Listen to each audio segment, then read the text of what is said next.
Hello hello. Clear है आवाज़? Hello hello.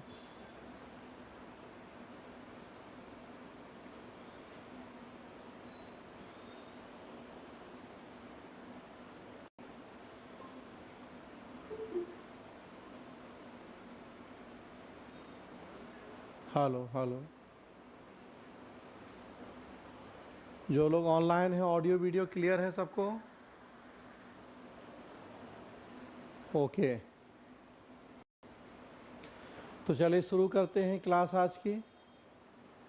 आज हम बात करेंगे स्ट्रेटजी या रणनीति के ऊपर। जैसा कल मैंने कहा था कि 2-3 दिन कुछ बेसिक लेकिन बहुत महत्वपूर्ण बातों की चर्चा करेंगे और तब फिर हम लोक प्रशासन के सिलेबस पे आएंगे।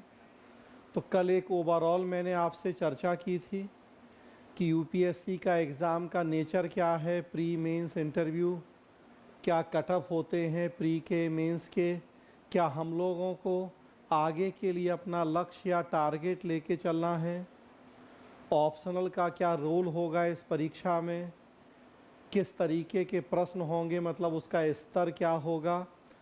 तो ये सारी बातें हमने कुछ डेटा के बेस पे की थी, और डेटा जो कि खुद यूपीएससी ने अपने नोटिफिकेशन में बताया या वो अलग से कट ऑफ की लिस्ट जारी करता है, तो उसके बेस पे कल हमने कुछ बातें की थी फैक्ट को ध्यान में रखते हुए अपनी एक आगे के लिए लक्ष्य। उसी क्रम में एक और जो बहुत ज़रूरी पक्ष है, मुझे हमेशा लगता है कि ये क्लास मैं ज़रूर आपके साथ करूं, क्योंकि नए लोग अक्सर इस लेवल पे आके गलती करते हैं।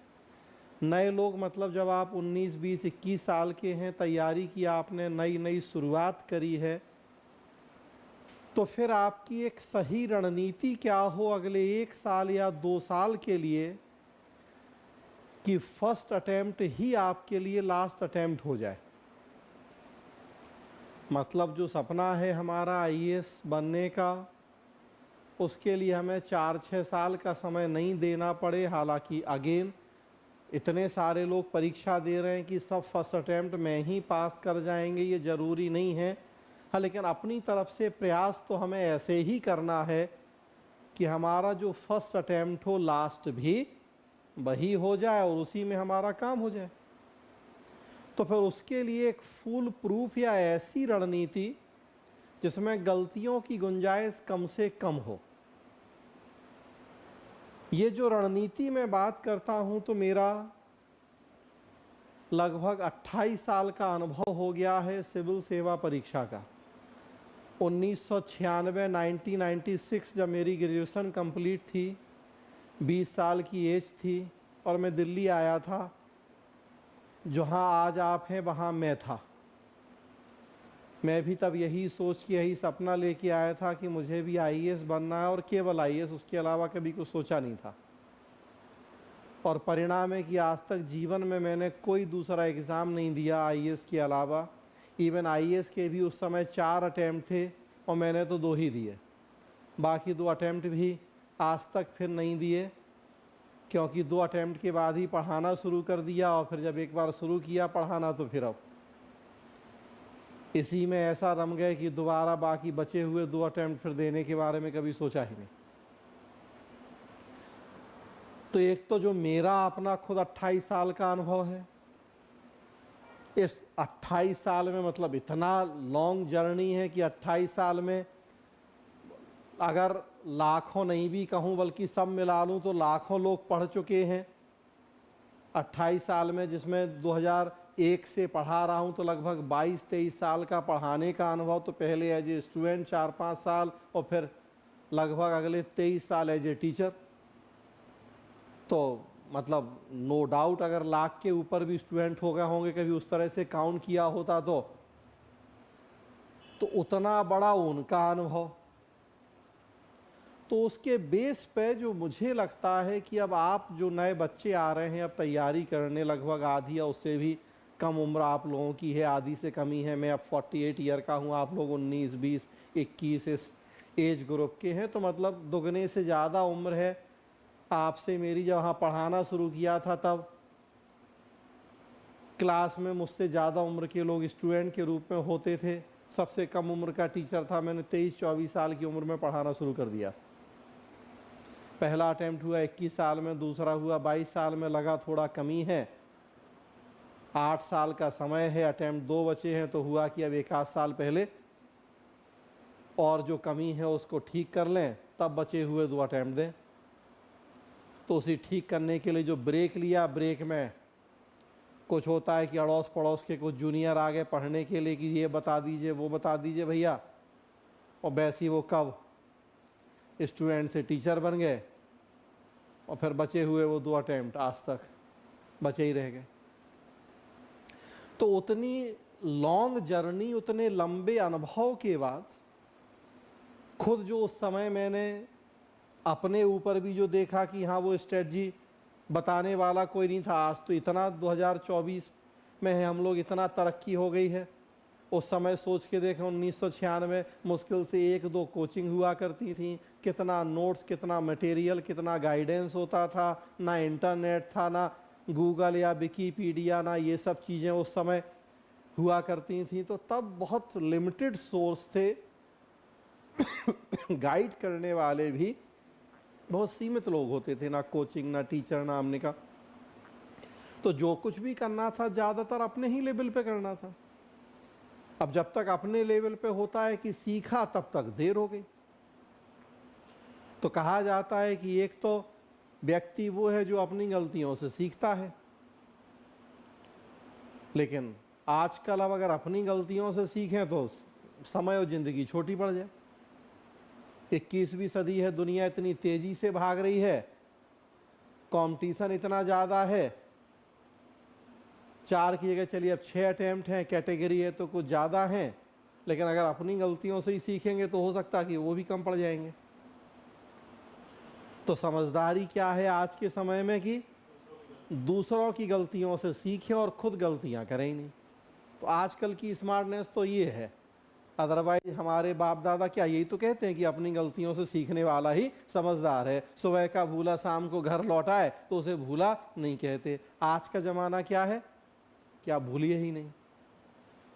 सुबह भूलेंगे क्यों, शाम को लौटेंगे तो दिन भर का समय तो वेस्ट होगा कि नहीं होगा। तो आज का ज़माना है कि भूलना ही नहीं है, दूसरों की भूलों से सीखना है, और हमें भूलने और लौटने वाले दौर में जाना ही नहीं है। तो हमें अपनी गलतियों से नहीं सीखना आजकल अपनी गलतियों से सीखने वाला समझदार नहीं है, बेवकूफ़ है।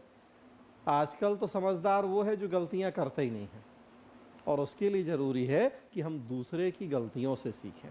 कल की क्लास का भी पर्पस वही था कि देखिए हमने सफल लोगों की भी बात की, असफल की तो बात नहीं की है, लेकिन टॉप रैंकर की भी और सबसे नीचे वाले रैंक की बात की, और उस बेस पे हमने एक मोटा मोटी अपने लिए कुछ लक्ष्य निर्धारित किए कि क्या हमें जीएस में करना है, क्या ऑप्शनल में करना है। तो इसीलिए तो कि हम दूसरे के अनुभवों से सीख रहे हैं।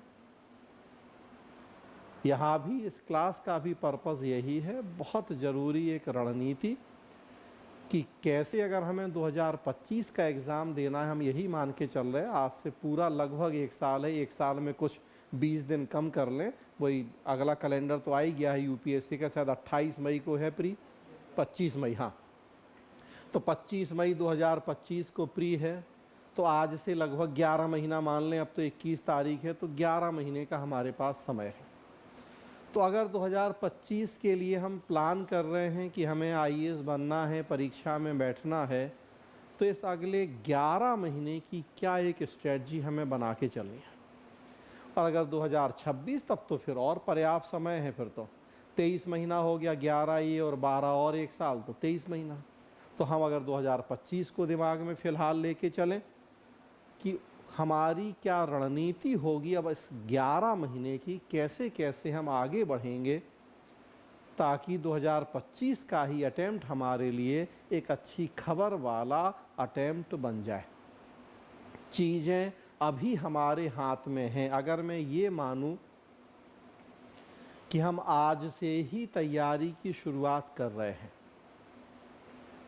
हालांकि आप लोग पहले से कर रहे हैं, जो लोग आप लोग ऑनलाइन हैं, आप में से भी कई लोग पहले से तैयारी कर रहे होंगे, लेकिन मैं अगर मानूं कि आज से ही आप तैयारी कर रहे हैं, फिर भी 11 महीना अभी समय है, कम है, लेकिन फिर भी इतना भी कम नहीं है कि चीज़ें हमारे हाथ से निकल गई हों, चीज़ें हमारे हाथ में है।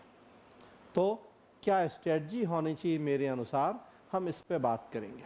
देखिए, जैसा कल हम बात कर रहे थे और आप जानते भी हैं कि त्रिस्तरीय परीक्षा है। स्तर तो बेसिकली दो ही कहलाते हैं, एक प्रारंभिक परीक्षा और एक प्रधान परीक्षा। फिर प्रधान परीक्षा के फिर दो पार्ट हो जाते हैं, एक लिखित परीक्षा और दूसरा व्यक्तित्व परीक्षा। तो वैसे दो ही स्तर, और या टोटल वैसे हम कहें तो 3 प्री मेंस इंटरव्यू।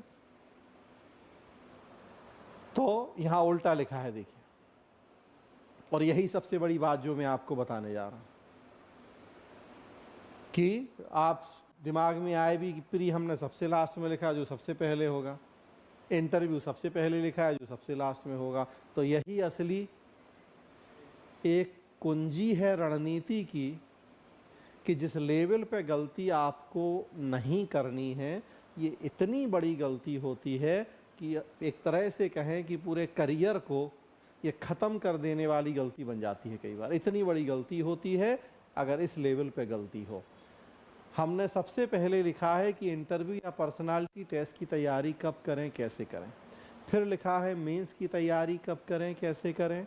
और फिर लिखा है हमने प्रीलिम्स की तैयारी कब करें, कैसे करें। हमने उल्टा लिखा है, तो ये इसलिए लिखा है क्योंकि किसी भी विषय को जब हम पढ़ते हैं तो साइंटिफिकली अगर हमें उस विषय पे कमांड करनी, वो कमांड तो करनी है। कल हम बात कर रहे थे कि यूपीएससी ने क्लियर लिखा है कि विषय की गहराई, आपकी बौद्धिक क्षमता, इन चीज़ों की जांच की जाएगी मुख्य परीक्षा में। इवन प्रीलिम्स के भी प्रश्न देखें तो जब तक आपको डेप्थ नहीं है किसी विषय की, तब तक आप उनको हल नहीं कर सकते।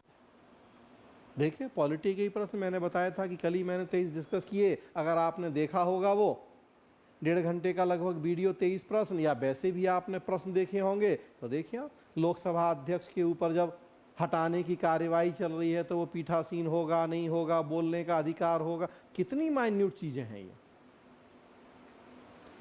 तो जब तक आपने आर्टिकल्स को उतना ध्यान से नहीं पढ़ा, उसमें लिखी एक एक बात को ध्यान से नहीं पढ़ा, वैसे सोचिए तो कितना आसान है कि line by line bare act में आर्टिकल में वो सब लिखा है जो प्रश्न है, हूबहू वहां से जैसे कहा जाए कि नोट से होता है कि नोट से प्रश्न आ गया, तो हम कह रहे हैं कि बियर एक्ट से आ गया प्रश्न। हूबहू बियर एक्ट में वो लाइनें लिखी हैं जो यूपीएससी ने प्रश्न पूछा है लोकसभा अध्यक्ष को हटाने वाला, हूबहू वैसी लिखी हैं बियर एक्ट में लाइनें। लेकिन इतना मोटा है बियर एक्ट, और सच्चाई है कि कितने लोग उस बियर एक्ट को ईमानदारी से पढ़ते हैं, एक एक आर्टिकल हो उसके प्रावधान। और वैसे सोचिए तो इस बार के कॉन्स्टिट्यूशन के जितने प्रश्न हैं, लगभग प्रश्न आप देखिए कि हूबहू बियर एक्ट से उठा के पूछ दिए गए। आर्टिकल 368 बताइए, क्लियर लिखा है उसमें, परिवर्धन, परिवर्तन और निरसन, तीनों शब्द क्लियर लिखे हैं, प्रश्न बना दिया यूपीएससी ने। तो फिर कहने का मतलब कि जिसके लिए आप लोग 2-2 लाख रुपए खर्च कर रहे हैं जीएस की तैयारी के लिए, और केवल वो बियर एक्ट पढ़ लीजिए ढंग से, तो कम से कम इस साल के पॉलिटी के प्रश्न तो आपके सब वैसे ही हो जाएंगे, केवल बियर एक्ट अगर ध्यान से पढ़ा है तो गहराई चाहिए हमें। और गहराई मैंने बताया था कि तब तक नहीं होगी जब तक आपको उस विषय में इंटरेस्ट नहीं होगा, रुचि नहीं होगी, किसी के दबाव में आप उस लेवल की पढ़ाई तो नहीं कर पाएंगे कि उसमें डेप्थ हो जाए। नहीं नहीं, वो सीआरपीसी आईपीसी बियर एक्ट का पार्ट नहीं है, बियर एक्ट तो हमारा संविधान हो गया, और ये तो क्रिमिनल प्रोसीजर कोड वगैरह हैं जो अलग से बने हैं फिर। हाँ, वो अलग दंड संहिताएं हैं। तो हम बात कर रहे थे कि बिना इंटरेस्ट के डेप्थ नहीं होगी, और इसीलिए देखिए ये त्रिस्तरीय एक रणनीति होती है। किसी भी विषय में डेप्थ लानी है तो interest building, concept building and fact building. हमेशा आप गांठ बांध लीजिए कि जो भी विषय आप पढ़ रहे हैं, अब हम अभी भी देखिए केवल पवेट की बात नहीं कर रहे हैं, हम ओवरऑल बात कर रहे हैं। तो ये कल की क्लास जो हुई और आज, तो ये 2 क्लास हम ओवरऑल ही बात कर रहे हैं आपसे। हम बीच बीच में संदर्भ हम ले आते हैं पवेट के, और अब हम इसके बाद जो अगली क्लास, तीसरी क्लास करेंगे, अब हम पवेट पे आ जाएंगे बस फिर। तो अभी हम ओवरऑल बात कर रहे हैं कि जो भी विषय आप पढ़ रहे हैं, जीएस में आप पढ़ रहे हैं, ज्योग्राफी, हिस्ट्री, पॉलिटी, साइंस, जो भी, इंटरेस्ट, कॉन्सेप्ट, फैक्ट, हमेशा आपको त्रिस्तरीय रणनीति पे ही काम करना है।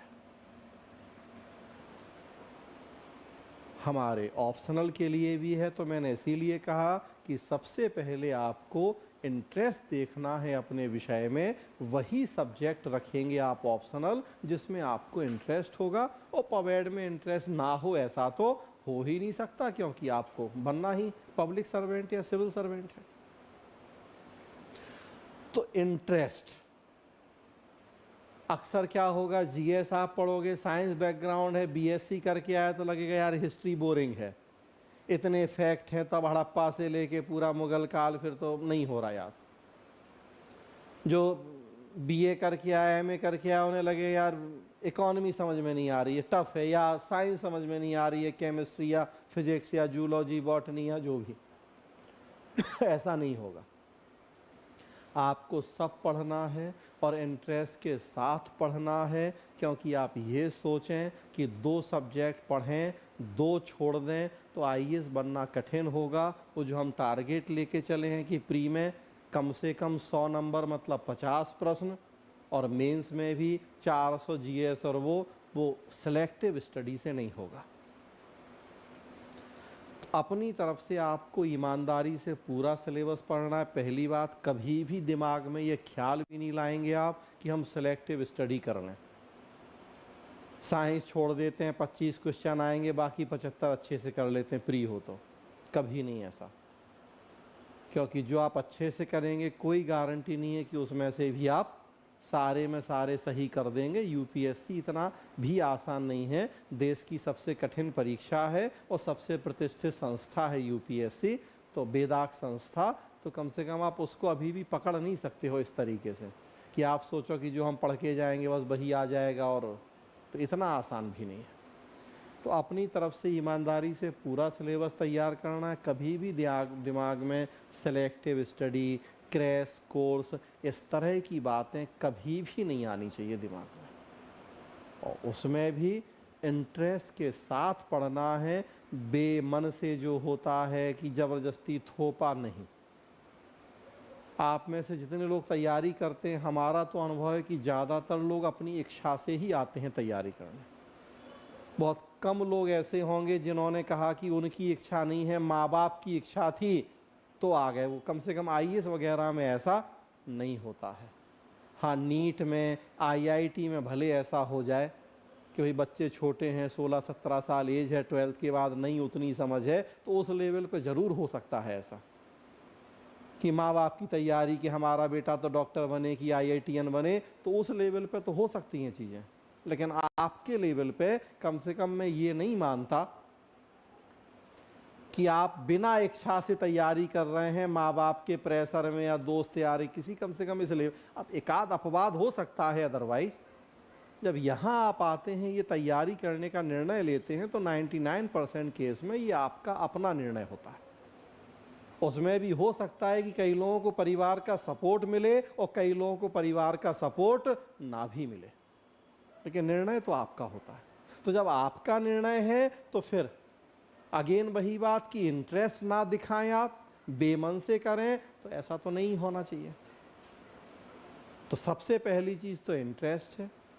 अगले 1 साल, 1.5 साल, 2 साल सब कुछ भूल के केवल और केवल सिविल सेवा, वही अर्जुन और चिड़िया की आंख वाली स्थिति।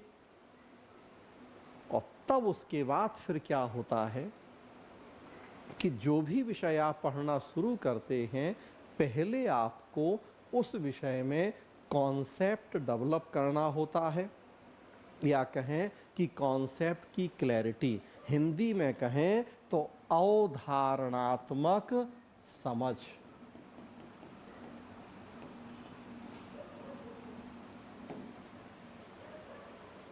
सबसे पहले विषय में ये जरूरी है कि आपको उसके कॉन्सेप्ट क्लियर हो। हिस्ट्री, ज्योग्राफी, पॉलिटी, इको, पवेट, जो भी विषय होगा, कॉन्सेप्ट की क्लैरिटी। मैंने कल क्या कहा कि हम अगर 1.5 घंटे 2 घंटे की क्लास लेंगे तो केवल आपको समझाएंगे। समझाएंगे मतलब ये कि कॉन्सेप्ट क्या है, तरह तरह के उदाहरण से, तरह तरह के संदर्भ से आपको वो बात समझाएंगे। एक बार जब समझ जाएंगे तो चीज़ें, समझा हुआ लंबे समय तक याद रहेगा, रटा हुआ कितना याद रहेगा। तो कॉन्सेप्ट बिल्डिंग का काम हमें करना होता है। पॉलिटी ही हम पढ़ रहे हैं, अब हमें पता है कि संसदीय लोकतंत्र का मूल भाव क्या है, संसदीय और अध्यक्षीय लोकतंत्र में क्या डिफरेंस हैं, संसदीय लोकतंत्र में कैसे 2 प्रधान या मुखिया हैं, राष्ट्रपति नाम मात्र का है, प्रधानमंत्री और मंत्रिपरिषद वास्तविक हैं। वो पहले हमें कॉन्सेप्ट तो हो पता, तब उसके बाद फिर होगा कि अब राष्ट्रपति की क्या शक्तियां हैं। आर्टिकल 74 क्या कह रहा है कि शक्तियां भले बहुत सारी हैं राष्ट्रपति की, लेकिन प्रयोग उन शक्तियों का खुद राष्ट्रपति को नहीं करना है, बल्कि वो एक मंत्रिपरिषद की सलाह से करना है। तो जब तक संसदीय लोकतंत्र का कॉन्सेप्ट ही पता नहीं है, तब तक हम राष्ट्रपति की सांकेतिक भूमिका को कैसे समझेंगे।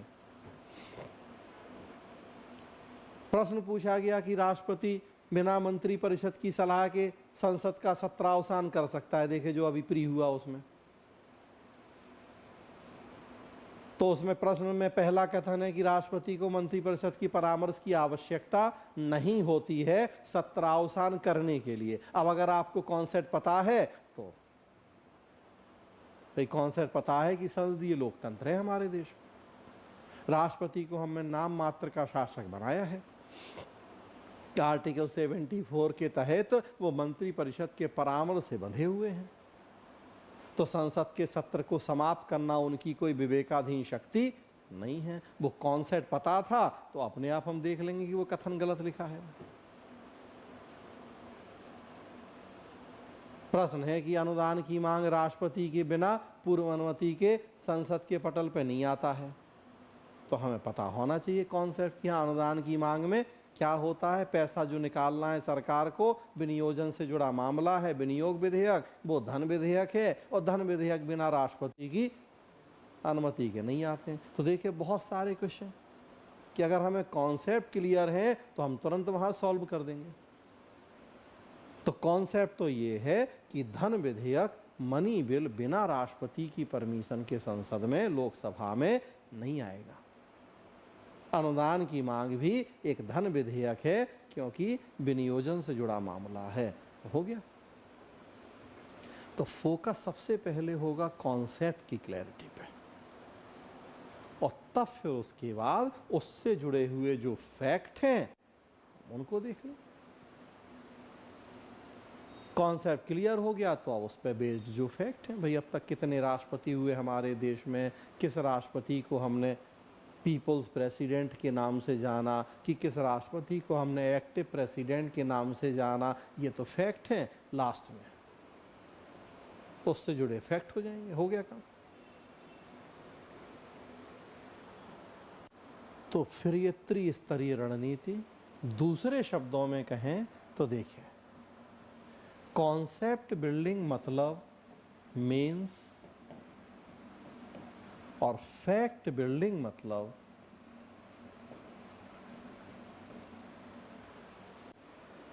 प्रीलिम्स। वैसे प्रीलिम्स में भी बहुत सारे कॉन्सेप्चुअल प्रश्न हैं। मैं अभी जितने उदाहरण दे रहा हूं तो सब कॉन्सेप्चुअल ही हैं, लेकिन फैक्चुअल भी हैं कि डॉक्टर राजेंद्र प्रसाद के पहले अस्थायी अध्यक्ष कौन थे संविधान सभा के। प्रश्न पूछा गया है तो डॉक्टर सच्चिदानंद सिन्हा। या प्रश्न पूछा गया कि 1935 के अधिनियम में रक्षा और विदेश मामले केंद्रीय विधानमंडल के पास थे या नहीं थे, तब ये फैक्चुअल बातें हैं। तो प्री में भी कॉन्सेप्चुअल क्वेश्चन होते हैं बहुत सारे यूपीएससी में, और मेंस में भी हमें फैक्ट की ज़रूरत पड़ती है। आंसर में कुछ फैक्ट भी हमें इंक्लूड करना होता है, लेकिन ओवरऑल अगर मेंस और प्री को आप कंपेयर करेंगे तो मेंस में कॉन्सेप्ट की भूमिका ज़्यादा होगी। देखिए कल लिखा था कि मुख्य परीक्षा का उद्देश्य आपकी ज्ञान के भंडार और स्मरण शक्ति को जांचना नहीं है। मतलब यह है कि वो बहुत फैक्ट पे वहाँ ध्यान नहीं देंगे, हाँ, लेकिन थोड़ा बहुत तो चाहिए। और प्री में फैक्ट पे ज़्यादा जोर होगा आपकी स्मरण शक्ति। तो एक ही अंतर है कि कॉन्सेप्ट बिल्डिंग मतलब मेंस, मेंस मतलब कॉन्सेप्ट बिल्डिंग, और उसी तरह से फैक्ट बिल्डिंग मतलब प्रीलिम्स, या प्रीलिम्स मतलब फैक्ट। तो चूंकि पहले कॉन्सेप्ट होगा तब फैक्ट, इसी बेस पे मैंने यहां क्या किया कि पहले लिखा मेंस फिर लिखा प्री। और या और देखिए तो अब यहां वही कि एग्जाम होगा ऐसा, प्री मेंस इंटरव्यू और तैयारी होगी ऐसे। ये है एग्जाम पैटर्न और ये है प्रिपरेशन का पैटर्न। तो एक सबसे जरूरी चीज है तो हमेशा ध्यान रखना है, इस लेवल पे कभी गलती नहीं करना है आप लोगों को। जब तक आप इस फील्ड में हैं तब तक शुरुआत से ही इस रणनीति को अपनाएंगे तो आगे तो फिर दिक्कत होनी नहीं। कि एग्जाम प्री का पहले होगा लेकिन तैयारी पहले मेंस की होगी। बात को दूसरे शब्दों में कहें, जो एग्जाम बाद में होता है उसकी तैयारी पहले की जाती है, और जो एग्जाम पहले होता है उसकी तैयारी एकदम लास्ट में होती है। तो उल्टा चलते हैं, पहले वाले की तैयारी सबसे लास्ट में होगी। क्यों? बात को उल्टा करें, प्री का एग्जाम पहले है और प्री से आपने तैयारी शुरू कर दी। प्री दिया आपने 25 मई को, मेंस होगा 15 सितंबर से, 14-15 से, या शायद जल्दी अगस्त में ही, पिछले साल तो हाँ 22 अगस्त या 28 अगस्त से ही है। तो देखिए आप 90 दिन। तो अब अगर आप अभी से प्री में लग गए, प्री पहले, प्री पास तो हो, तब सोचेंगे आगे, तो फिर सोचने का मौका मिलेगा। 90 दिन में सोचेंगे कि पढ़ेंगे, और 90 दिन में 9 पेपर, एक दिन एक पेपर के लिए 10 दिन। अब सोच के देखिए, 10 दिन में कोई आपसे कहे कि पूरा लोक प्रशासन का एक पेपर, 10 दिन में कोई आपसे कहे जीएस का पूरा फर्स्ट पेपर। फर्स्ट पेपर मतलब हिस्ट्री, ज्योग्राफी, और वो भी इंडिया और वर्ल्ड दोनों, आर्ट एंड कल्चर, सोसाइटी। 10 दिन में तो रिवीजन नहीं होगा ढंग से। नए सिरे से तैयारी कभी हो सकती है? कभी नहीं, असंभव। तो कहने का मतलब कि अगर मेंस की तैयारी पहले नहीं करी है आपने तो प्री के बाद तो नहीं होगी तैयारी। तो इसीलिए है कि जो एग्जाम बाद में होगा हमेशा उसकी तैयारी आप पहले करेंगे, क्योंकि दो एग्जाम के बीच में कभी उतना समय आपको नहीं मिलेगा कि फिर आप अगले एग्जाम की तैयारी करें।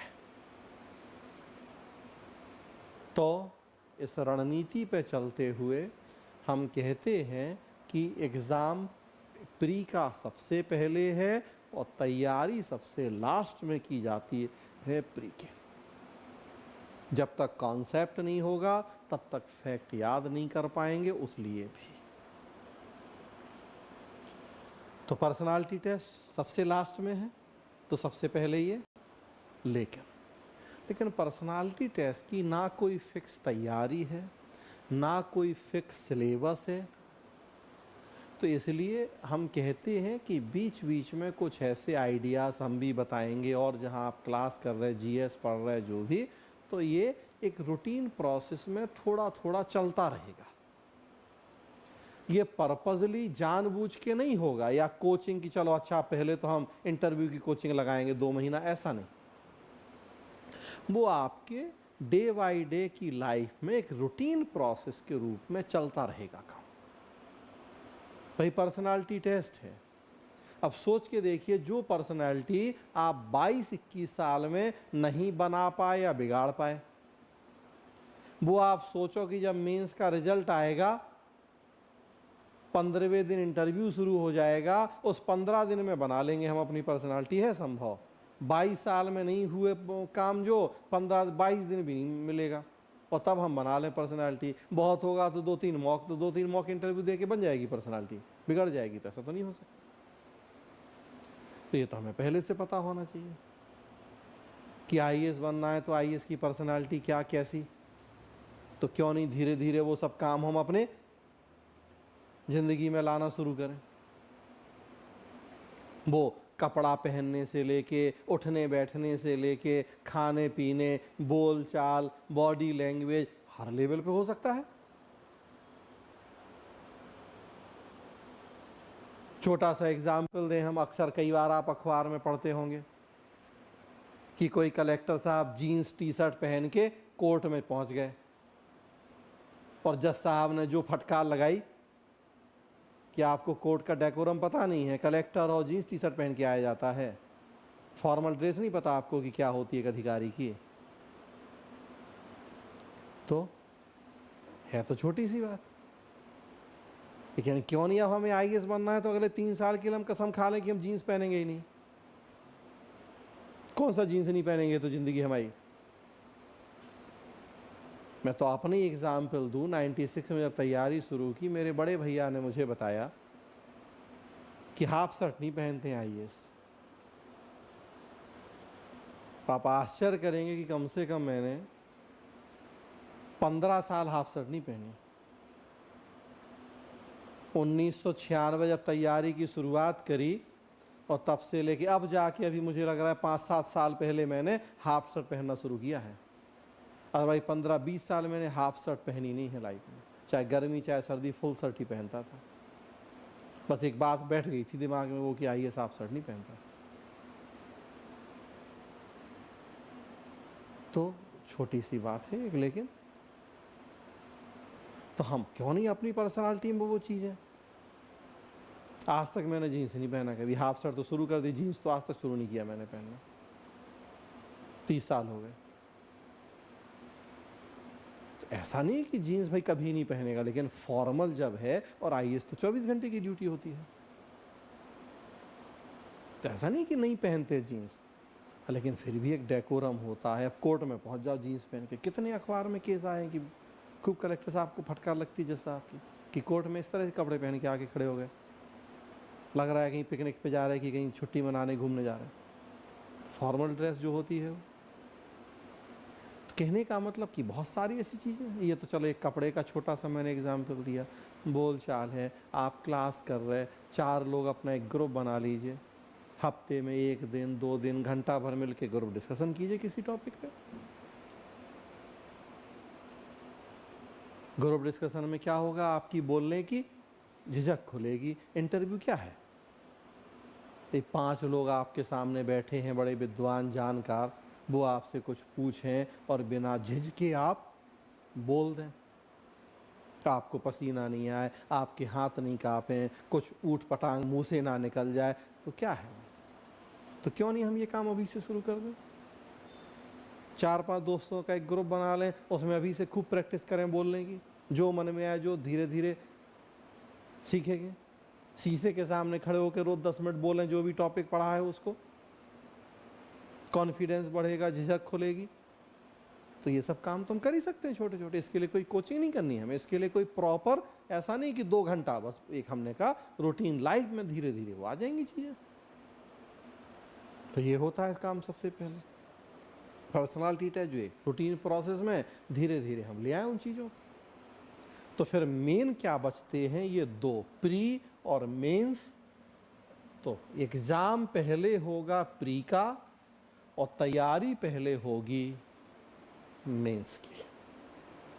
तो इस रणनीति के तहत आपको ध्यान रखना है कि अभी से लेके, अभी मतलब आज 21 जून है, 31 दिसंबर तक 6 महीना और 10 दिन है। मतलब 190 दिन है आपके पास।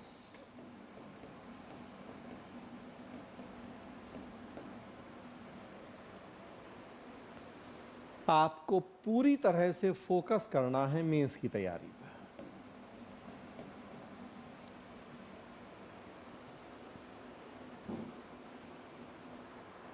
मेंस का सिलेबस जान ही रहे हैं आप, कल हमने बात की है। मेंस की तैयारी मतलब 9 पेपर हैं, 2 क्वालिफाइंग,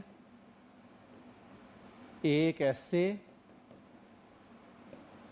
4 जीएस और 2 ऑप्शनल।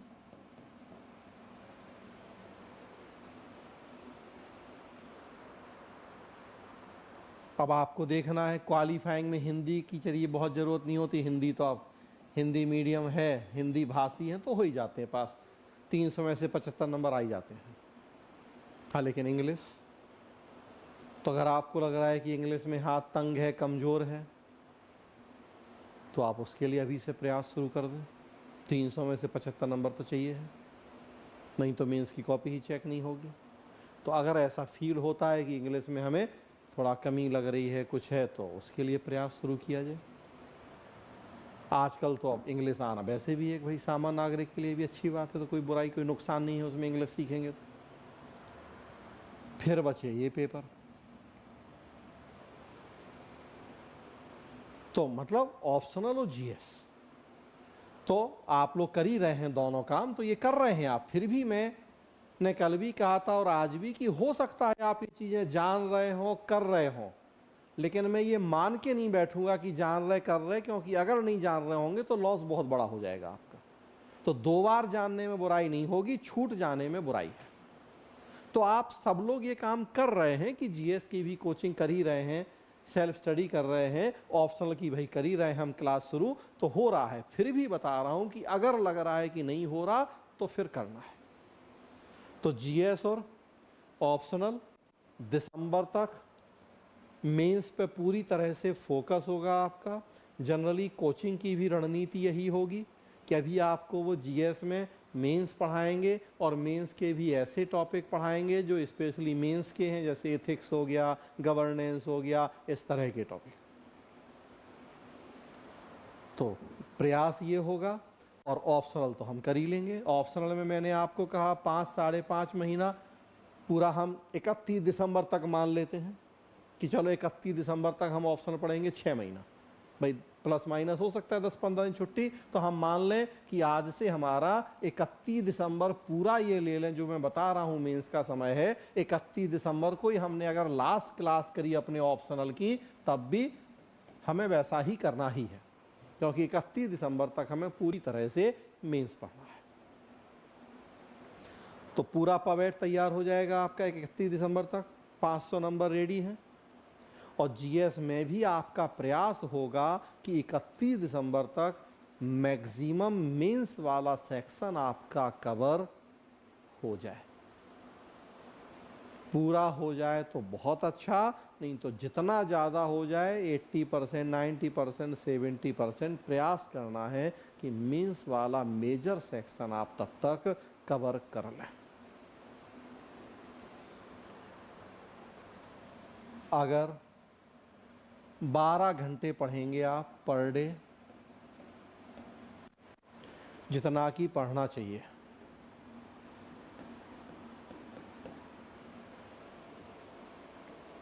भाई 24 घंटा है दिन में, 7 घंटा सोएंगे। आपकी उम्र के लोगों को 7 से 8 घंटा सोना पर्याप्त है, कम भी सोएं तो बुराई नहीं है। 7 घंटा भी मान लें कि 7 घंटा सोएंगे। 5 घंटा और है दुनिया के बाकी काम करने के लिए। 1 घंटा नहाना धोना जो भी, 1 घंटा 1.5 घंटा खाना पीना जो भी, बाकी 2 घंटा दोस्त यार, कुछ मोबाइल, सोशल मीडिया, इंस्टा या और जो, तो 5 घंटा पर्याप्त है, बाकी सब कामों के लिए बहुत है। तो मतलब 12 घंटे तो खूब आराम से हैं आपके पास। 12 घंटे ये हो गए, 24 में से सोना और बाकी काम, और 12 घंटे वो हैं जो पूरी तरह से निकाल के हमें रख लेने हैं कि ये पढ़ाई के लिए हैं, इसमें कोई समझौता नहीं होगा, ना दोस्तों के साथ गप होगी, ना मूवी, ना कुछ और। वो 12 घंटे फिक्स तो हो सकता है भाई 24 में 12 घंटे तो हमने कहा है। हाँ, क्लास मिला के है 12 घंटा, वही क्लास में भी तो पढ़ाई ही करेंगे, तो 12 घंटे पढ़ाई और 12 घंटे बाकी का। अब इस 12 घंटे में ये 12 घंटे हैं,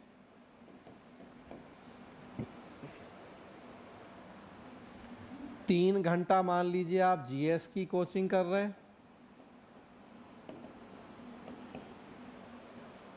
2 घंटा पवेट की कोचिंग कर रहे हैं, तो 5 घंटे की कोचिंग हो गई आपकी। 6 घंटा मान लीजिए कि 6 घंटा कोचिंग हो गई, 5 से 6 घंटा, 6 घंटा कोचिंग 12 में और फिर 6 घंटा सेल्फ स्टडी। फिर इस तरीके से डिवाइड कर लीजिए इसको 2 पार्ट में, कोचिंग और सेल्फ स्टडी 6-6 घंटा। अब ये डिवाइड हो गया आपका। और जिस तरह से कोचिंग है उसी तरह से सेल्फ स्टडी कि 3 घंटा जीएस की कोचिंग तो 3 घंटा सेल्फ स्टडी, 2 घंटे की पवेट की कोचिंग तो 2 घंटा सेल्फ स्टडी। बन गया डेली रूटीन। 1 से 1.5 घंटा न्यूज़पेपर उसी में हो जाएगा भाई। 5 घंटा 5 घंटा तो 1-1.5 घंटा तो है ही अभी आपके पास, तो 1 से 1.5 घंटा उसी में न्यूज़पेपर के लिए निकाल लीजिए। और उस तरीके से अपना टाइम आपको डेली रूटीन फिक्स कर लेना है। अभी कहाँ, अभी तो मेंस की बात कर रहे हैं दिसंबर तक, अभी तो दिसंबर तक की बात हो रही है कि दिसंबर तक का आपका डेली का रूटीन क्या होगा मेरे अनुसार। ठीक है, 31 दिसंबर तक का आज से। तो ये रूटीन अगर फॉलो कर रहे हैं तो बहुत अच्छी बात, नहीं कर रहे तो प्रयास करें कि इस तरीके से अपना एक टाइम टेबल बनाइए, कैलेंडर बना लीजिए कि ये 12 घंटा कैसे निकालेंगे आप, एक साथ निकालेंगे या 4 घंटा पढ़ के 1 घंटा ब्रेक लेंगे, वो अब आप अपने अकॉर्डिंग 12 घंटे का एक कर।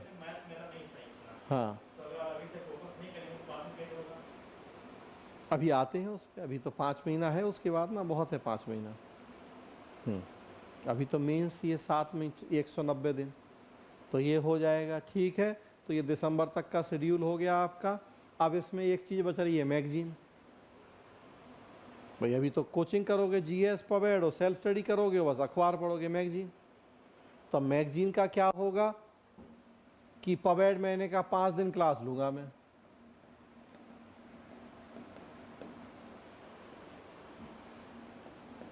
पाँच दिन 4-4 घंटा समय दे रहे आप, 2 घंटे कोचिंग 2 घंटा रूम पे, 2 दिन क्लास नहीं है पवेट की, सैटरडे संडे, तो देखिए 2 दिन का समय मिल गया। तो ये हम दे देंगे। मैगजीन तो 8 घंटा मैगजीन के लिए तो हमें यहीं से मिल गया। पर अगर जीएस में भी छुट्टी है तो वो नहीं भी है छुट्टी, जीएस चलो 7 दिन है तो यहाँ से तो हम दे ही रहे 2 दिन छुट्टी। हाँ, टेस्ट होगा, रिवीजन करना है तो, लेकिन 5 दिन तो जो 2 घंटा है उस 2 घंटे में भी तो वो होता रहेगा। तो यहाँ के फिर टेस्ट ही तो देना है, केवल टेस्ट देना है तो चलो 2 घंटा, फिर भी 2 घंटा तो बचेगा सेल्फ स्टडी वाला। नहीं, अभी तो 2 घंटे का भी नहीं होगा। अभी तो शुरुआत में तो 4-5 प्रश्न देंगे, 1 घंटा, सवा घंटा, 1.5 घंटा, धीरे धीरे बढ़ेगा वो तो। और अभी बहुत लंबा नहीं करेंगे वो तो, फिर अगले साल जब मेंस दोगे तो टेस्ट सीरीज होगी, वो फिर 3 घंटे की होगी। तो अभी उस तरह से थोड़ी होगा। अभी तो हमें सिखाना है आपको लिखना, अभी कोई वो थोड़ी एग्ज़ाम दिलवाना है। तो अभी तो टेस्ट 1 घंटे का होगा, 1.5 घंटे का होगा, प्रश्न दे देंगे। बल्कि ये भी होगा कि आप घर से भी बहुत सारे, पूरी एक क्वेश्चन बुकलेट मिल जाएगी आपको मंडे ट्यूसडे को, जिसमें आईएएस के पिछले 30 साल के प्रश्न हैं। तो आप घर से लिख के दिखाओगे, हमें जितना मर्जी लिख के लाते रहोगे। इस तरह से टेस्ट होगा। वो प्रॉपर 3 घंटे वाले टेस्ट की अभी ज़रूरत नहीं है। वो तो कब होगा, जब आप अगले साल प्री दोगे और फिर टेस्ट सीरीज। जैसे अब अभी टेस्ट सीरीज शुरू हो जाएगी, जो लोग इस बार मेंस में बैठेंगे तो वो टेस्ट सीरीज वीकली होती है, वो पूरे 3 घंटे की, और वो आपके लिए फ्री ऑफ कॉस्ट है, मतलब वो आपके इसी कोर्स में वो इंक्लूड है आपके लिए, तो वो तब दोगे आप। अभी तो हम सीखेंगे आंसर लिखना, तो उसमें कोई टाइम लिमिट नहीं है, वो आप जितने मर्जी घर से भी लिख के हमें दिखाओगे क्वेश्चन, यहाँ भी हम जो देंगे उसमें भी फिक्स नहीं है कि 4 क्वेश्चन होंगे कि 8 होंगे, वो घट बढ़ सकते हैं, टाइम भी वो उस तरह से फ्लेक्सिबल होता है मतलब ये। तो यहाँ आपके पास 2 दिन समय है तो मैगजीन हो जाएगी उसमें। तो इस तरीके से ये दिसंबर तक का बन गया आपका रूटीन शेड्यूल। आपने पबैट कंप्लीट कर लिया 31 दिसंबर तक पूरा, 500 नंबर रेडी है, जीएस मैक्सिमम कर लिया, तो हो गया ये। अब उसके बाद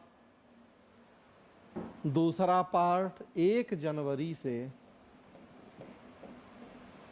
24 मई 25 को प्री है, तो 1 जनवरी से 24 मई फिर आपके पास है 145 दिन।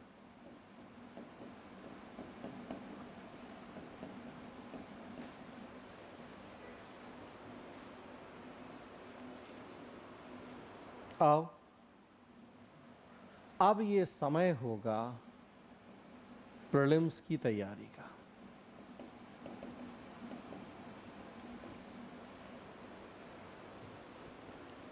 पबैट कंप्लीट हो गया है, वही 12 घंटे पढ़ाई, उसको भी हमने 2 पार्ट में बांट दिया था, 6 घंटे कोचिंग और 6 घंटे सेल्फ स्टडी। कोचिंग में था जीएस, पबैट, सेल्फ स्टडी में भी वही था जीएस, पबैट। 1 जनवरी के बाद भी जीएस जैसे चल रहा था वैसे चलते रहेगा, अब बस उसमें फोकस प्री पे थोड़ा ज़्यादा हो जाएगा। भाई उस समय हम एथिक्स नहीं पढ़ेंगे, उस समय हम हिस्ट्री पढ़ेंगे, उस समय हम ज्योग्राफी पढ़ेंगे। कोचिंग में भी होता यही है, होना यही चाहिए कि इधर 4-5 महीने वो आपको क्या पढ़ाएं, 4th पेपर पढ़ा दें पूरा, इंटरनल सिक्योरिटी पढ़ा दें आपको वो, गवर्नेंस पढ़ा दें आपको वो, सोशल जस्टिस पढ़ा दें आपको वो, डिजास्टर मैनेजमेंट पढ़ा दें वो, मतलब ऐसे टॉपिक पढ़ा दें जो मेनली मेंस के टॉपिक हैं। और 5 ट्रेडिशनल टॉपिक जो प्री और मेंस दोनों के हैं, history, geography, polity, science, economy, ये शुरू हो अक्टूबर से। इधर 4 महीने में ये निपट जाएगा आपका जो स्पेशली मेंस वाले टॉपिक हैं, और अक्टूबर से शुरू करें फिर वो ट्रेडिशनल वाले सेक्शन, ताकि आपका मेंस भी और प्री भी हो। आप भी प्रयास उसी तरह से करें।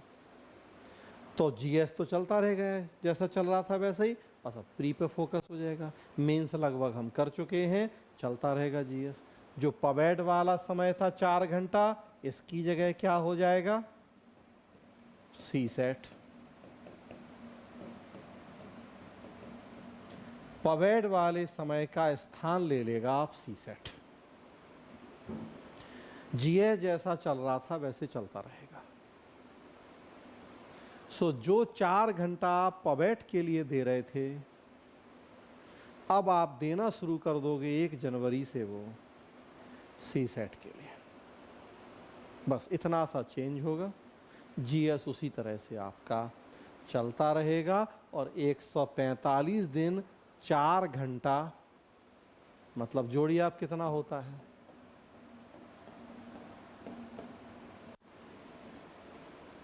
लगभग 550 से 600 घंटा। नहीं होगा 600 घंटे में सी सेट। 600 घंटे पढ़ाई के बाद 27% सही नहीं कर पाएंगे, 600 घंटा कम होता है, 600 घंटा कुछ होता है।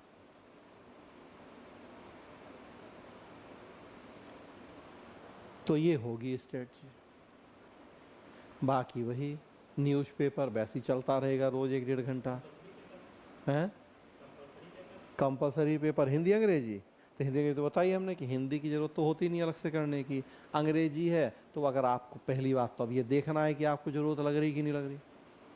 हमें 300 में से 75 नंबर लाने हैं। अब ये पहले आपको अपना लेवल देखना है कि क्या 75 नंबर लायक अंग्रेजी आती है कि नहीं आती है। नहीं आती तो फिर ज़रूर वो अब हमें इसी बीच में कहीं समय निकाल के देखना है कि हम अभी कर लें, मतलब इस 1 साल में कब हम कर लें। 1 महीने 1.5 महीने का कोर्स कर लें अंग्रेजी का, कि उतनी अंग्रेजी आने लगे ग्रामर और वो की, ताकि एक 500 शब्द का ऐसे आएगा तो वो लिख लें, ग्रामर आएगी, मतलब 75 चाहिए हमें 300 में से। तो एकदम ही जो गधा होता है वही पास नहीं करता। जनरली यूपीएससी भी उतना, मतलब वो भी इतनी मानवीयता दिखाता है कि यूं ही वो फेल नहीं करेगा आपको अंग्रेजी वगैरह में, जब तक एकदम गधे नहीं होंगे। तो 1-1.5 महीने का कहीं कर लेना है कोर्स इंग्लिश का। ऐसी 11 महीने में जब लगता है कि अब हम कर सकते हैं तो वो कहीं कर लेना कोर्स 1-1.5 महीने का, इंग्लिश का 2 महीने का कहीं, तो हो जाएगा काम। तो देखिए, तो इस 11 महीने में अब क्या होगा, अब जब 25 मई को आप प्री में बैठोगे,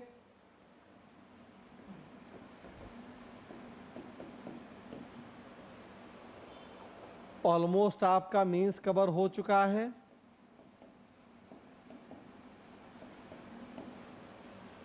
प्री पूरा तैयार है।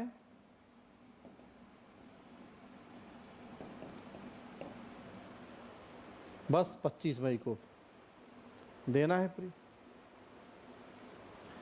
5 दिन छुट्टी मारना है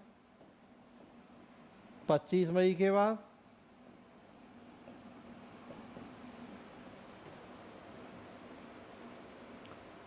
और 1 जून से जो भी 22 अगस्त या 28 अगस्त, एग्जैक्ट याद नहीं है हमें डेट, अगस्त में ही शुरू होना है अगले बार में, 22 या अगस्त है, तो 1 जून से 22 अगस्त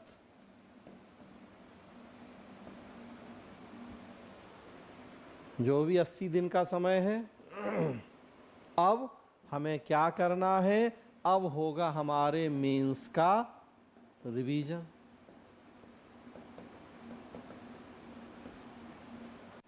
तो 80-82 दिन रिवीजन का समय है। ये नए सिरे से तैयारी का समय नहीं होता है। हाँ, या एकाध कोई टॉपिक ऐसा है जो नहीं हो पाया उधर दिसंबर तक, मान लो करंट अफेयर है, आईआर है, अब इसमें तो नया कुछ करना ही पड़ेगा। भाई दिसंबर तक पढ़ भी लोगे तो ये इस समय आधा बेकार हो जाएगा, तो वो हम नए सिरे से देख सकते हैं थोड़ा। बाकी मेन ये समय होता है रिवीजन का, क्वेश्चन प्रैक्टिस का।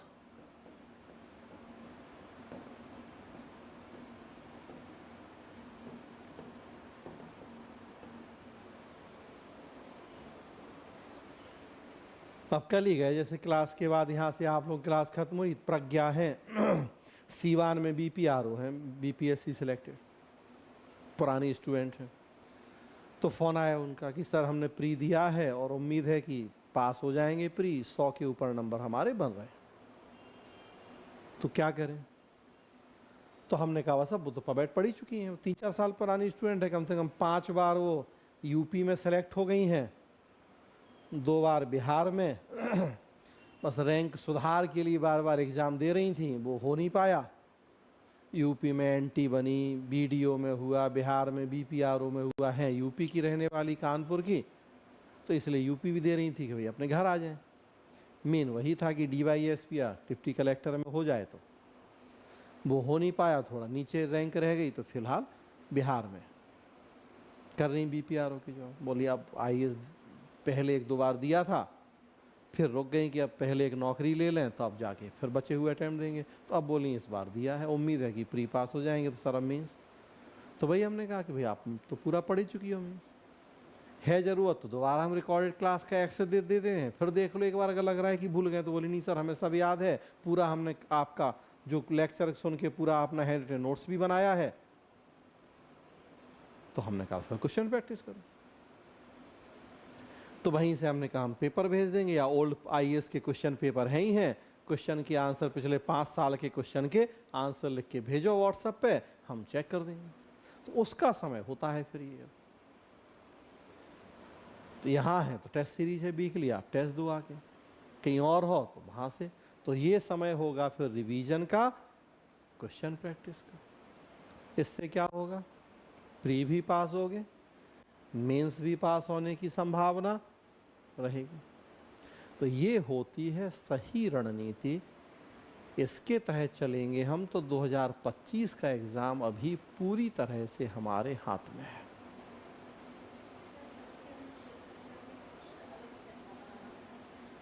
अब ये आपके ऊपर है, मतलब अब जैसे हम तो बना लीजिए तो अच्छी बात है। अब उसमें भी क्या होगा कि डिटेल नोट्स नहीं बनाना है, सिनॉप्सिस टाइप का। और वो सिनॉप्सिस टाइप का तो हम यहीं हेल्प कर देंगे, जैसे बस इसी तरह की हमने बताया था कि पूरा स्लाइड फॉर्म में पढ़ाएंगे हम। तो बस इतना ही, यही है सिनॉप्सिस, उसी को लिख लोगी। कुछ उसमें और अपनी तरफ से जोड़ना है तो जोड़ दोगे, बस। तो वो तो सिनॉप्सिस टाइप का, डिटेल नहीं लिखना है, बस सिनॉप्सिस टाइप का नोट्स लिखना है कि पूरे 50-100 पेज में पब्लिक एड ये है, 3 दिन बैठेंगे तो हमारा पूरा रिवीजन हो जाएगा, कर सकते उस तरह से। तो डिटेल नोट्स नहीं, डिटेल नोट्स दे ही रहे हैं हम यहाँ से, वही है आपका। बहुत आसान लैंग्वेज, सिनॉप्सिस टाइप का बनाते चलना है बस अपना साथ साथ। तो ये स्ट्रेटजी है, इसी को हमें फॉलो करना है और इसके तहत आगे बढ़ेंगे। तो 2025 का हम टारगेट लेके चल रहे हैं, आप भी लेके चल रहे हैं मेरे ख्याल से। तो चीज़ें हमारे हाथ में, इसमें गलती नहीं होनी चाहिए। आगे हम लोग पढ़ेंगे, पूरी एक यूनिट पढ़ना है हमें पब्लिक पॉलिसी, जीएस में भी पढ़ते हैं हम। नीति निर्माण क्रियान्वयन से जुड़े मुद्दे देखिए आप, जीएस सेकंड पेपर में सिलेबस में है। यहाँ पूरी एक यूनिट पढ़ेंगे हम पब्लिक पॉलिसी। उसका एक मॉडल है गार्बेज मॉडल या कूड़ादान प्रतिमान। ये मॉडल क्या है, घर में कूड़ा निकलने के पहले हम कूड़ादान ला के रखते हैं। आपने भी रूम पे जब दिल्ली आए तो टेबल कुर्सी पलंग खरीदा और साथ में एक डस्टबिन भी खरीदा कि कूड़ा निकलेगा तो कहाँ डालेंगे। मतलब क्या कि आपने समस्या के आने का इंतज़ार नहीं किया, अनुमान लगाया कि ये समस्या तो आएगी ही, तो समाधान उसका आपने पहले ही कर लिया। बस उसी मॉडल पे हमारी तैयारी होती है सिविल सेवा की, कि प्री पास होंगे तो मेंस की समस्या तो आनी ही है। तो हम पहले तैयारी कर लेंगे, जैसे रूम पे कूड़ादान लाए थे बस पैसे ही। क्योंकि कूड़ा इकट्ठा करके अगर कूड़ादान लेने जाएंगे तब फिर दिक्कत है। भाई इंश्योरेंस हम क्यों करवाते हैं कि अगर कुछ दुर्घटना हो गई तो, दुर्घटना का इंतजार तो नहीं करता कि दुर्घटना हो जाएगी तब थोड़ी होता है इंश्योरेंस। फिर तो पहले करवा लेते हैं। आपदा प्रबंधन क्यों पढ़ना है आपको, क्यों सरकार ने पूरा कानून बना के मशीनरी बनाई है कि अगर आपदा आई तो। फायर ब्रिगेड क्यों पूरा एक डिपार्टमेंट हमने बना के तैयार किया हुआ है कि अगर आग लगी तो। सारे देखिए इसी मॉडल पे बेस्ड हैं कि नहीं है, कि वहां हम समस्या आने का इंतजार नहीं करेंगे, बल्कि अगर समस्या आ जाएगी तो कैसे निपटेंगे उसका समाधान हम पहले से तैयार करके रखेंगे। आपकी सिविल सेवा की तैयारी का भी मॉडल यही है कि समस्या बाद में आएगी, लेकिन पता है हमें कि आएगी, हम समाधान पहले कर लेंगे। अच्छा, यहाँ कई बार क्या होता है, थोड़ा सोच का फर्क, कि हमने मेंस पढ़ लिया, प्री पास ही नहीं हुए तो फिर दिक्कत हो जाएगी। कि जब अगर सोच निगेटिव हो गई कि यार सर तो कह रहा है मेंस पहले पढ़ लो, प्री बाद में, लेकिन अगर हम प्री पास नहीं हुए तो तो अगर अपने ऊपर इतना भी भरोसा नहीं है, अगर पहले दिन से ही सोच इतनी नकारात्मक है, तब तो फिर कुछ नहीं किया जा सकता। और पहले दिन से ही अगर है कि हम प्री पास नहीं हुए, तब तो हो भी रहे होगे तो नहीं होगे, क्योंकि फिर तो पढ़ने में भी कितना मन लगेगा, नहीं मिलेगा, रोज यही रहेगा कि पास नहीं होंगे, अपने ऊपर ही कॉन्फिडेंस नहीं, तो वो तो फिर आदमी का व्यवहार भी वैसी हो जाएगा जैसा सोच है उसकी। तो कम से कम सोच तो सकारात्मक रखनी पड़ेगी। और उसमें भी हम कहते हैं कि चलो नहीं, मान लिया नहीं हुए प्री पास, तो क्या जो ये मेहनत करोगे वेस्ट जाएगी जिंदगी में? मेहनत कभी वेस्ट नहीं जाएगी भाई। जीएस में जो भी पढ़ा आपने, ऑप्शनल में जो भी पढ़ा आपने, ज्ञान बढ़ा आपका, तो यहाँ नहीं तो कहीं और, वो तो काम आएगी आएगा, वो वेस्ट तो नहीं होगा। चलो आईएएस नहीं बनोगे, पीसीएस, चलो पीसीएस नहीं होगा, यूजीसी नेट क्वालिफाई करके किसी कॉलेज में प्रोफेसर, बहुत सारी चीज़ें हैं। कम से कम एक अच्छे इंसान तो हो गए, एक पढ़े लिखे इंसान, जिसे इतिहास भी पता है, जिसे विज्ञान भी पता है, जिसे अर्थव्यवस्था भी पता है देश की, तो कहीं ना कहीं तो जीवन में एक अच्छी जगह सेटल हो जाएगा आप। तो यही बात है। तो सोच हमेशा सकारात्मक रखनी है। ये रणनीति पूरा अगले 1 साल का मैंने आपका कैलेंडर बना दिया है, बल्कि अगले 1.5 साल का, अगले अगस्त तक का, कि कैसे कैसे हमें आगे बढ़ना है। इसमें एक चीज और है कि इस लेवल पे भी गलती नहीं हो,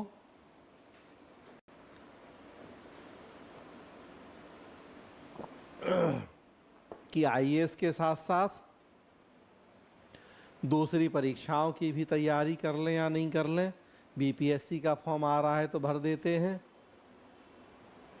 कि तब तक कोई और आ जाएगा एमपी छत्तीसगढ़ की, तो वो भर देते हैं यूपी। तो अब ये करना है कि नहीं करना, ये और एक बहुत ज़रूरी चीज़।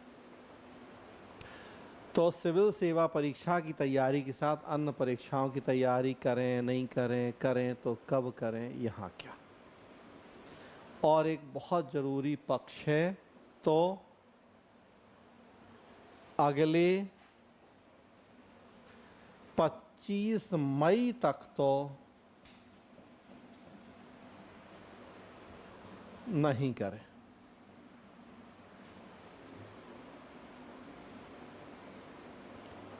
क्योंकि 2 नाव की सवारी करना चाहिए, अनुभव हो तो, 9 सीखिएगा तो नहीं करनी चाहिए। तभी एक पे ही बैठने का अनुभव नहीं है और हम 2-2 पे बैठने लगे, तो अनुभव की बात कीजिए, 2 की भी कीजिए सवारी। तो इसीलिए हमने कहा कि 25 मई तक नहीं करना है। 25 मई को अगर लगा कि यार इस बार तो प्री पास नहीं हो रहा है, तो इस बार प्री पास नहीं हो रहा, तो मेंस तैयार है हमारा, प्री तैयार है हमारा। अब अगले 25 के बाद फिर अगले 25 को एग्जाम है, 1 साल है अब हमारे पास पूरी, तो क्या करें हम भाई? अगला एग्जाम फिर 25 मई 2026 को होगा, तब 1 साल है पूरा, क्या करें? तब फिर सोचेंगे कि अच्छा आप बीपीएससी का फॉर्म आ रहा है तो भर देते हैं, या एमपी का आ रहा, या जहाँ के हम रहने वाले होम स्टेट या और अड़ोस पड़ोस, तब अभी नहीं। क्योंकि अभी करेंगे तो पूरी स्ट्रेटजी बिगड़ जाएगी। जैसे छोटा सा एग्जाम्पल दें कि बीपीएससी का फॉर्म आजकल में आने वाला है, 70वीं बीपीएससी का, ठीक है, 30 सितंबर को प्री होना है।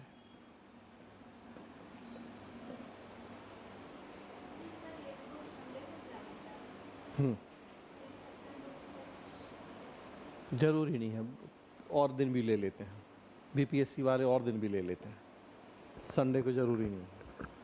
तो उन्होंने क्या किया है कि पिछले जो बीपीएससी के चेयरमैन थे वो फिक्स कर गए डेट कि हर साल 30 सितंबर को प्री होगा, है अतुल प्रसाद, आप तो बिहारी की हो, कि हर साल 30 सितंबर को प्री होगा, वो फिक्स कर गए।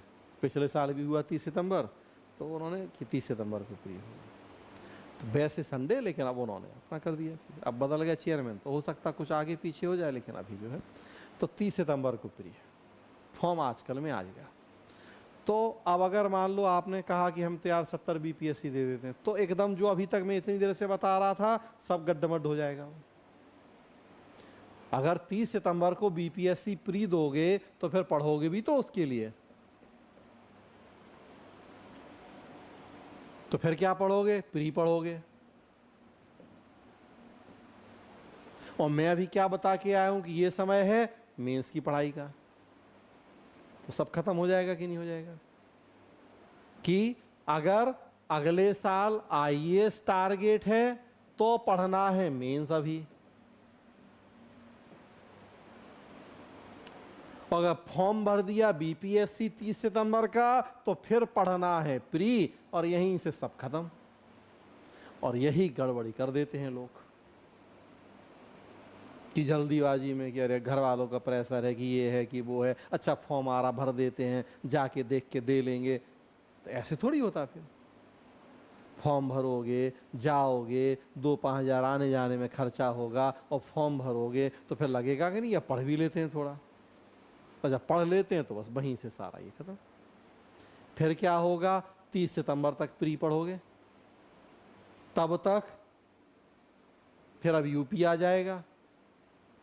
अक्टूबर में 24 अक्टूबर 28 अक्टूबर को यूपी है प्री, तो लगेगा यार अब लगे हाथ ये भी दे दो। तो फिर क्या होगा? सालों भर फिर प्री ही चलेगा। अभी कई लोग हैं ऐसे कि अभी उन्होंने 16 जून को आईएएस का प्री दिया, तो अब उन्हें आईएएस के मेंस की चिंता नहीं है, अब उन्हें चिंता हो गई इसकी। इसके बाद इसके मेंस की चिंता नहीं होगी, अगले साल 3 जनवरी 4 जनवरी से मेंस है। उसके बाद उन्हें चिंता हो जाएगी वही जो 26-27 अक्टूबर को यूपी है उसकी, तब तक अगली, और तब तक फिर। तो ऐसे लोग क्या करते हैं? सालों भर घूम घूम के बस प्री देते हैं, पास भी हो जाएंगे भाई। अब जीवन भर प्री देंगे तो पास तो हो ही जाएंगे, प्री के मास्टर तो बन ही जाएंगे, लेकिन मेंस पास होंगे ऐसे लोग? कभी कभी नहीं। क्यों? क्योंकि मेंस पढ़ा कब है उन्होंने? आज तक मेंस पढ़ा ही नहीं है कभी उन्होंने। तो ये केवल घूम घूम के प्री देते हैं, ये मेंस देते नहीं, और या देते हैं तो वही 10 दिन 20 दिन पढ़ के उन्हें भी पता है कि पास नहीं होंगे मेंस, क्योंकि जो सिस्टमेटिक तैयारी चाहिए, 9 पेपर, 1750 नंबर, इतना बड़ा सिलेबस, वो महीना भर पढ़ के तो नहीं होगा ना। तो कहने का मतलब क्या कि दूसरे एग्जाम देना है कब? जब एक बार यूपीएससी का पूरा सिलेबस तैयार हो जाएगा, उसके बाद, उसके पहले नहीं। क्योंकि उसके पहले देंगे बस फिर वो दो नाव की सवारी, ना यहाँ रह जाएंगे ना वहाँ, बस एक चक्र में उलझ जाएंगे और सब खत्म हो जाएगा। सो अगले 25 मई आईएएस के पहले कोई एग्जाम नहीं देना, ये कसम खा लेनी है। हाँ, उसके बाद देखेंगे, अगर वो मेंस देना है तो कोई बात ही नहीं। 25 मई को लगेगा अगले साल की यार थोड़ा कम रह गया, तब देखेंगे, तो 71 बीपीएससी दे देंगे हम 30 सितंबर, कोई दिक्कत नहीं है। हमारा मेंस तैयार रखा है, हमारा प्री भी है, अब जितने मर्जी देते रहेंगे घूम घूम के। प्री मेंस तो तैयार है, रिवीजन ही तो करना है केवल। 2 महीना तो मिलेगा ही मिलेगा फिर समय हमें प्री के बाद कभी भी। तो स्ट्रेटजी ये होगी दूसरे एग्जाम को लेके। ठीक है, क्लियर है यहाँ तक? तो आज रोक रहे, मेन यही बातें ये बता ही दिया हमने। हाँ, एक चीज़ चलिए और उसमें बता दें कि जब हम मेंस की तैयारी करेंगे चाहे प्री की करेंगे, तो ये 3 काम और करने हैं। एक चीज़ और, ये 2 मिनट देख लीजिए कि ये 3 काम और करने हैं मेंस की तैयारी के दौरान भी और प्री की तैयारी के दौरान भी। समझ, नोट्स और प्रश्न अभ्यास, ये तीनों काम। तो एक गांठ ये भी बांधनी है आपको। जनरली इन 2 को हम तैयारी मान लेते हैं, तीसरे को छोड़ देते हैं।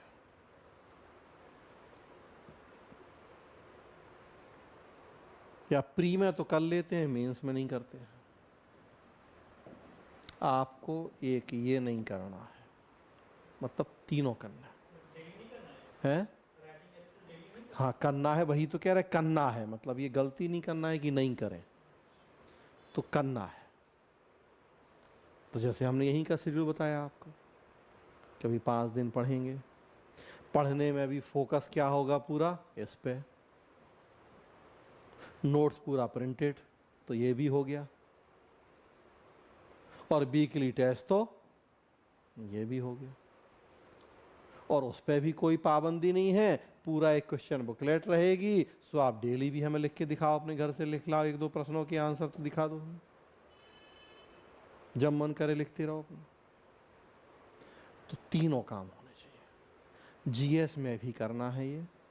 अगर नहीं हो रहा आपकी कोचिंग में तो बोलिए उनको जाके कि करवाएं, हो रहा तो बहुत अच्छी बात है कि समझ, नोट्स और क्वेश्चन प्रैक्टिस।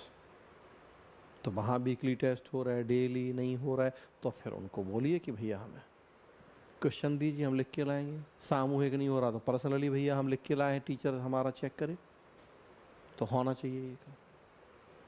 तो प्री में भी करना है कि जो टॉपिक पढ़ रहे हैं आपने उठा लिया, पिछले साल का पेपर, मॉडल पेपर उठा लिया आपने, बैठ के लगाने। पॉलिटी का जो टॉपिक पढ़ा, संविधान निर्माण, आजकल तो ढेरों मार्केट में किताबें हैं जिनमें टॉपिक वाइज छाट दिया उन्होंने कि पॉलिटी में संविधान निर्माण से कितने प्रश्न आए हैं, संविधान फिर प्रस्तावना से कितने प्रश्न आए हैं, मूल ढांचे से कितने आए। जब मूल ढांचा का टॉपिक पढ़ा, उठा लिए मूल ढांचे वाले प्रश्न प्री के 10-20, कि अब हमसे सारे बन रहे नहीं बन रहे, क्या छूट रहा है। मेंस का मूल ढांचा पढ़ा, देख लिया हमने कि मेंस में मूल ढांचे से प्रश्न आया कि नहीं आया, क्या आया है। पवेट जब पढ़ा, लोक प्रशासन का अर्थ पढ़ा, देख लिया कि क्या प्रश्न आए हैं। उसी तरह से तो सब में करना है ये काम आपको, जीएस हो, पब्लिक एड हो, कि जो टॉपिक पढ़ रहे हैं समझ, नोट्स और उससे जुड़े हुए प्रश्न हम मेंस में भी करते चलें, प्री में भी ये काम करते चलें। तो इतनी चीज़ें,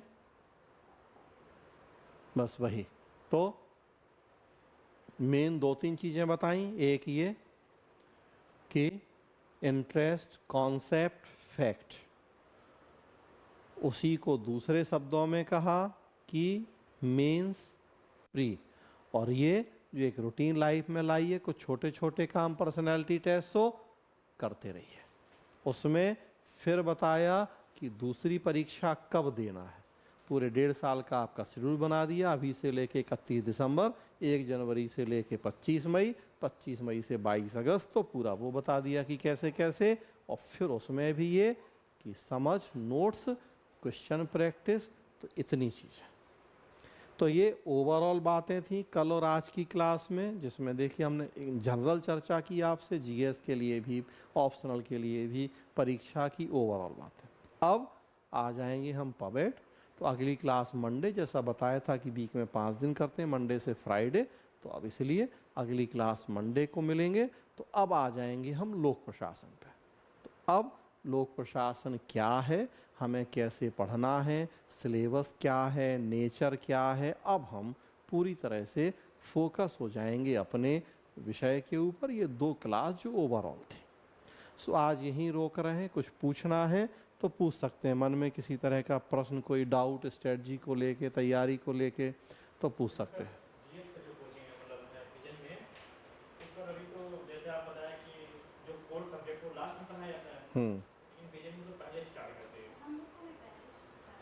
उसमें दिक्कत यही तो हो रही है कोचिंगों में। ये तो कोचिंग में सर क्या है कि जिस टाइप का यूपीएससी हो रहा है ना, उस टाइप का लगता है कि कोचिंग में बहुत टाइम लग रहा है। जीएस में वो दिक्कत यही तो हो रही है, क्यों नंबर कम आ रहा है जीएस में, क्यों 1000 में से 350 लाना भारी है, उसी लिए। और बच्चे तो कोचिंग पे डिपेंड हो जा रहे हैं। हाँ, है क्या कि हिस्ट्री, ज्योग्राफी कब से पढ़े जा रहे हैं, 50 साल से।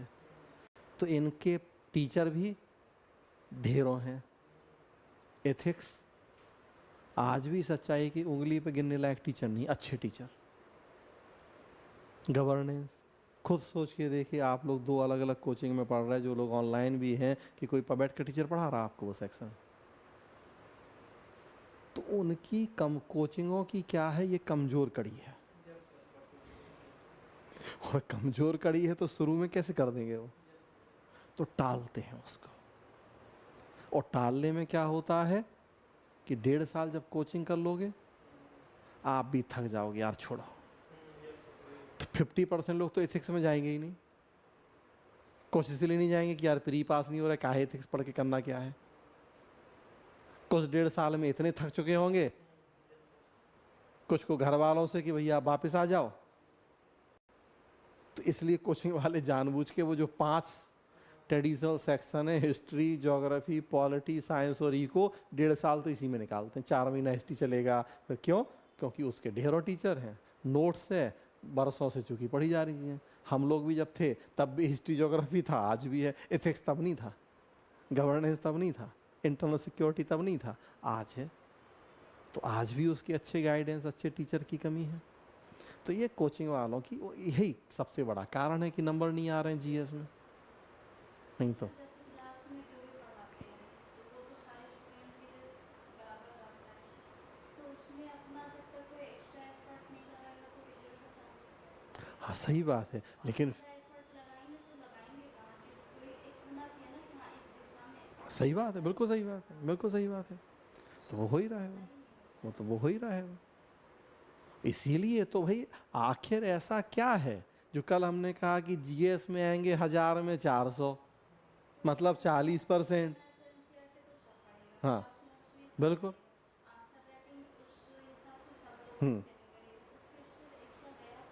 तो एक्स्ट्रा वही गया ना कि जो यूपीएससी तो ऑप्शनल का क्या है कि सिलेबस कॉम्पैक्ट होता है, जीएस का सिलेबस भी बृहद है। बृहद पूरा सिलेबस कोचिंग पढ़ाएगी तो कई बार उसकी भी गलती नहीं है तो समय वो 1.5 साल नहीं 3 साल लगेगा, जो कल ही बताया हमने कि भाई हिस्ट्री ऑप्शनल में साल भर चलेगा, जीएस में 3 महीने कंप्लीट करना है। तो कोचिंग की भी लिमिटेशन है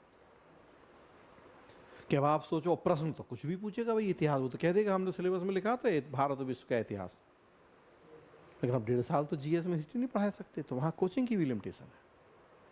और कई बार कोचिंग जानबूझ के भी कर रही हैं कि एथिक्स भी 250 नंबर का है, फर्स्ट पेपर भी 250 नंबर। खुद आप कैलकुलेट कीजिए अपनी आपकी कोचिंग में फर्स्ट पेपर जीएस का कितने दिन चल रहा है और फोर्थ पेपर कितने दिन चल रहा है?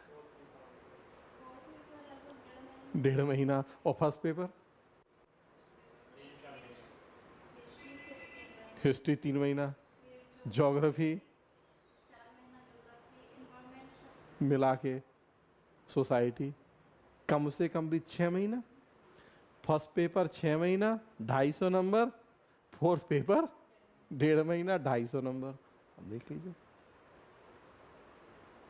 ये अनबैलेंस चीज़ है कोचिंग वाले कर रहे हैं। उसके पीछे कारण है कि हिस्ट्री पढ़ाने वाले टीचर उनके पास हैं, एथिक्स वाले टीचर उनके पास नहीं है या उतने अच्छे नहीं हैं। हाँ एक कारण ये भी है कि हिस्ट्री प्री में भी पढ़ना है तो इसलिए भी थोड़ा समय ज़्यादा लग रहा है, एथिक्स प्री में नहीं पढ़ना। फिर भी इतना डिफरेंस तो नहीं हो सकता ना कि एक 1.5 महीना और एक 7 महीना, उसीलिए नंबर नहीं आ रहा। तो कुछ मजबूरी है कोचिंग वालों की, कुछ कमजोरी है। तो मजबूरी भी है, कमजोरी भी है, और जब तक वो नहीं होगा तब तक अदरवाइज ऐसा नहीं है कि जीएस में भी 60% नंबर नहीं आ सकते, उसमें भी आ सकते हैं 60% नंबर, जब ऑप्शनल में आ सकते हैं। बस उस लेवल की पढ़ाई। अब आप लोगों को उसका फिर एक तरीका तो ये होता है कि एथिक्स है, गवर्नेंस है, इस तरह के मॉड्यूल कर लीजिए। गवर्नेंस यहाँ से हो जाएगा, जैसे हो जाएगा गवर्नेंस तो मतलब ओवरऑल एक बता रहे हैं कि जैसे जो मीन्स के सेक्शन है, तो फिर एक तरीका उसका वो है कि कहीं मॉड्यूल कर लीजिए।